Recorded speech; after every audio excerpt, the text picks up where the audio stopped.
Welcome. In this video, the event, A Walk in the Dust, will be summarized. Throughout the video, there will be spoilers for the story of Arknights. If you don't want to be spoiled, please go and play the game. The event begins in modern-day Sargon, where Heavy Rain and Sesa anxiously await missing allies in a remote desert town, only to be confronted by a veiled figure, the Sand Soldier, a powerful black market fixer, who claims their comrades are safe but hints at ulterior motives regarding Rhodes Island's pharmaceutical cargo. Tension spikes as Heavy Rain demands answers, leading to a sharp standoff until the Sand Soldier unexpectedly relinquishes interest in the goods and claims their allies are just outside. This meeting echoes a haunting past. 22 years earlier, a young Elliot survives a brutal ambush on his research team, carrying the body of his mentor, Professor Thorne, through a war-torn town. Pursued by mercenaries after a vital prototype, Elliot is saved by a mysterious woman and her biomechanical beast, Monster. Though embittered by loss, Elliot is urged to bury his teacher and honor his sacrifice, while the woman, an old friend of Thorne's, offers both closure and a choice. Carry on with the burden of knowledge or perish with it in the desert dust. Elliot decides to carry on with the burden of knowledge and join Caliset, the mysterious woman, and her Riverblade squad, who are then betrayed by their own allies, the Stouthammer squad, who were bribed into betrayal. As chaos erupts, Caliset deploys Monster to protect Elliot, revealing the political scheming behind their mission. Columbia's military and corporations had conspired with Sargon's lords to spark war for profit, sacrificing the Sand Soldier's research team in the process. Caliset explains the deeper motives, how factions vie for control over the powerful prototype in Elliot's case, or urging the mercenaries to abandon illusions of loyalty. Though distrust looms, a fragile deal is struck for survival, and Caliset leads Elliot towards a black market to escape, leaving the mercenaries behind, only for most of them to be executed soon after by Sarkaz agents. As Elliot mourns, Caliset makes it clear their hope was only to delay the war and protect the prototype's devastating potential before the world burns. 17 years ago, in a remote Ursine village near Chernobog, a gravely ill man, bitten by an origin-infected beast, fights for life under the care of Dr. Caliset, aided by her former student, Lilia, who has tracked her down, seeking help and answers.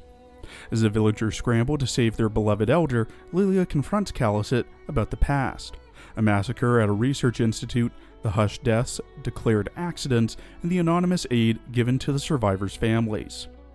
Lilia, having lost her husband in the attack and left her daughter behind, reveals her plan to assassinate Grand Duke Vanya, the man she holds responsible. Despite Caliset's warnings about vengeance and its futility, Lilia's grief-fueled resolve remains unshaken. Now in the Pine Valley retreat, Caliset, disguised as a maid, endures the abuse of a cruel veteran with ties to a noble, narrowly avoiding suspicion while secretly plotting with Lilia to assassinate Grand Duke Vanya. Their covert plan hinges on exploiting a brief window during his daily sunbathing, and though Caliset's poison is undetectable by current Ursus science, Lilia confesses further deeper motivations, not only revenge for her husband, but also because she was betrayed by her colleagues like Sergei. She asks Caliset to ensure her daughter Luisa's safety, a final wish that Caliset solemnly accepts, and Viscount Islam Wit, an influential noble favored by the Emperor, arrives unescorted, raising Caliset's suspicions just as Lilia is drawn further into the perilous web of Ursus politics. 13 years ago, on a snowy New Year's Eve in Toron, Count Vincent warmly welcomes a gathering of nobles and merchants into his manor, exchanging cheerful banter and gifts beneath the falling snow. Among the guests are Lady Diana, bearing a pendant from Casimir's, and a courteous nobleman praised for his bountiful harvests. The lively evening is stirred further when young Heidi, the Count's spirited niece, makes a surprise appearance, having sneaked out in her mother's clothes to mingle with high society guests. Vincent, amused but concerned, scolds her lightly for braving the storm, and she coyly dodged blame by insisting it was all for education. Their conversation turns to a special guest yet to arrive, a Laterano cleric whose intellect and healing skills had once saved Vincent's wife. Just as Heidi teases about the cleric's identity and gender, the mysterious guest arrived, a poised feline woman named Callicet. Despite arriving in an improvised attire, Cleric Callicet is graciously welcomed despite the noble's curiosity and thinly veiled judgments. She meets the shy but curious Heidi and joins the evening's lively conversations. As the guests gossip about politics, arts, and personalities, Callicet calmly fields her questions, her presence quietly commanding. She later captivates them with a grim tale from Ursus about the Sixth Army's fall, sparked by a drunken assault, unfolding the instability behind a nation's pride. 17 years ago, amid the harsh winter of Ursus, Wit and an old friend speak of change and hope for their empire. The Minister of Finance, burdened yet determined, vows to overthrow the corrupt nobles and restore the land's glory under His Majesty's vision. Meanwhile, Callicet and Lilia prepare for a risky mission at the retreat, aware that the Grand Duke's life is hung by a thread. Inside the sanatorium where the Grand Duke lays, Callicet confronts the blind and weary Grand Duke, Vanya, who accepts his fate with quiet resignation. Their conversation reveals deep wounds, political betrayals, looming assassinations, and a land caught between cold winters and fragile springs. As Callicet prepares to inject a slow-acting poison, Vanya reminisces about his past battles and scattered seeds of hope now struggling to bloom. Back in modern-day Sargon, Heavy Rain and Sesa confront the Sand Soldier, who confesses to killing the last Lord Emir of Ebut in a fire that sparked regional chaos. The soldier reveals a deep thirst for revenge, having spent 20 years pursuing it, yet now finds himself purposeless without prey. Despite Heavy Rain's mistrust, the Sand Soldier offers to trade his wealth and influence for a chance at a cure for his infection through Rhodes Island. He's seeking Callicet, hoping she might provide guidance or a new path forward. When confronted about the fire's destruction, he cryptically says that he only burned his past, a final, long overdue cremation. 22 years earlier, Elliot, before becoming the Sand Soldier, and Callicet flee through the deserts of Sargon, aiming for the reef steppe black markets. Their journey is fraught with danger and mistrust, but Callicet's calm resolve keeps moving them forward, seeking help to escape from Sargon's grasp. Along the way, they encounter Old Isin, a mysterious soothsayer who speaks of lost civilizations and prophecies, hinting at debts and promises tied to a single golden coin.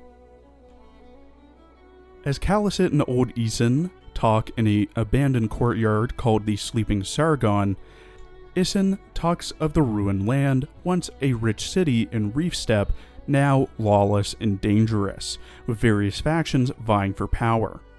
Callicet's companion Monster defends her against hostile Sarkaz mercenaries hired by the cunning Padishah Murad, who seeks a mysterious box tied to Sargon's destruction.